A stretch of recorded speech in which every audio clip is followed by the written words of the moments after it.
ಇಷ್ಟು ಚಿಕ್ಕ ಚೇಪೆಕಾಯಿ ಹಣ್ಣಾಗಿರೋದು ಯಾವತ್ತಾದರೂ ತಿಂದಿದ್ದೀರಾ ನೀವು? ಸೊ ಗೈಸ್, ಎಲ್ರಿಗೂ ನಮಸ್ಕಾರ, ವೆಲ್ಕಮ್ ಬ್ಯಾಕ್ ಟು ಮಾಡಲಿ ವ್ಲಾಗ್. ನಾನು ಈ ವ್ಲಾಗ್ನ ಊರಲ್ಲೇ ಶೂಟ್ ಮಾಡಿರೋದು.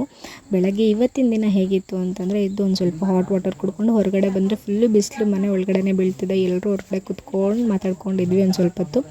ಅದೆಲ್ಲ ಆದಮೇಲೆ ನನ್ನ ಅಳಿಯ ಎಕ್ಸಾಮ್ ಬರೀತಿದ್ದಾನೆ. ಸೊ ಅವ್ನು ಕನ್ನಡ ಕ್ವೆಶ್ಚನ್ ಪೇಪರ್ ಒಂದು ಸ್ವಲ್ಪ ನೋಡಿ ಹೆಂಗಿದೆ ಅಂತೆಲ್ಲ ನೋಡಿಕೊಂಡು ಒಂದು ಸ್ವಲ್ಪ ರೈಸು ಸಾಂಬಾರು ಅದೆಲ್ಲ ಮಾಡಿದ್ರು. ಅದನ್ನೆಲ್ಲ ತಿಂದ್ಕೊಂಡು ಎಲ್ಲರೂ ಕುತ್ಕೊಂಡಿದ್ವಿ. ಇಲ್ಲಿ ನಮ್ಮ ಆಂಟಿ ಮತ್ತು ನಮ್ಮ ಅಜ್ಜಿ ಹುರ್ಲಿಕ್ಕಾರು ನೀಟಾಗಿ ಅದರಲ್ಲಿರೋ ಧೂಳೆಲ್ಲ ತೆಗಿತಾ ಇದ್ದಾರೆ. ಇಲ್ಲಿಂದ ನಮ್ಮ ಬ್ಯಾಟಿಂಗ್ ಸ್ಟಾರ್ಟ್ ಆಯಿತು. ಫಸ್ಟು ಒಂದು ಸ್ವಲ್ಪ ಮಾವಿನ ಹಣ್ಣು ತಿಂದ್ವಿ. ಒಂದು ಸ್ವಲ್ಪ ಲೈಟಾಗಿ ಉಳಿಯಿತು, ಬಟ್ ತುಂಬ ಚೆನ್ನಾಗಿತ್ತು ಟೇಸ್ಟ್ ಮಾತ್ರ. ಅದಾದಮೇಲೆ ರಾಗಿ ತೆನೆ ಇರುತ್ತಲ್ಲ, ಅದರಲ್ಲಿ ನೀಟಾಗಿ ರಾಗಿ ಎಲ್ಲ ಬಿಡಿಸ್ಕೊಂಡು, ನಮ್ಮ ಕಡೆ ನಾವು ಸ್ವೀಟ್ ಥರ ಮಾಡ್ತೀವಿ, ಸ್ವಲ್ಪ ಸಕ್ಕರೆ ಹಾಕ್ಕೊಂಡು ತಿಂತೀವಿ. ಬಟ್ ಇವ್ರು ನೋಡಿ ಈ ಥರ ನೀಟಾಗಿ ರಾಗಿ ಎಲ್ಲ ತೆಗೆದುಬಿಟ್ಟು ಅದಕ್ಕೆ ಇವ್ರು ಸ್ವಲ್ಪ ಖಾರ ಥರ ಮಾಡ್ತಾರೆ. ಅದಕ್ಕೆ ಒಂದು ಸ್ವಲ್ಪ ಬೆಳ್ಳುಳ್ಳಿ ಮತ್ತು ಅದ್ರ ಜೊತೆಗೆ ಒಂದು ಸ್ವಲ್ಪ ಹಸಿಮೆಣ್ಸಿನ್ಕಾಯಿ ನೀಟಾಗಿ ಜಜ್ಜಿ ಕುಟ್ಟಿ ಪುಡಿ ಮಾಡ್ಕೊಂಬಿಡ್ತಾರೆ. ಈ ಥರ ಕಲ್ಲಲ್ಲಿ ಒಂದು ಪೇಪರ್ ಮೇಲೆ ಹಾಕ್ಕೊಂಡು ನೀಟಾಗಿ ಜಜ್ಜಿಬಿಟ್ರೆ ಇದೊಂಥರ ಡಿಫ್ರೆಂಟ್ ಫ್ಲೇವರ್. ಮತ್ತು ಅದ್ರ ಜೊತೆಗೆ ಒಂದು ಸ್ವಲ್ಪ ಉಪ್ಪೆಲ್ಲ ಹಾಕಿ ನೀಟಾಗಿ ಅದನ್ನು ಕಲಿಸ್ತಾರೆ.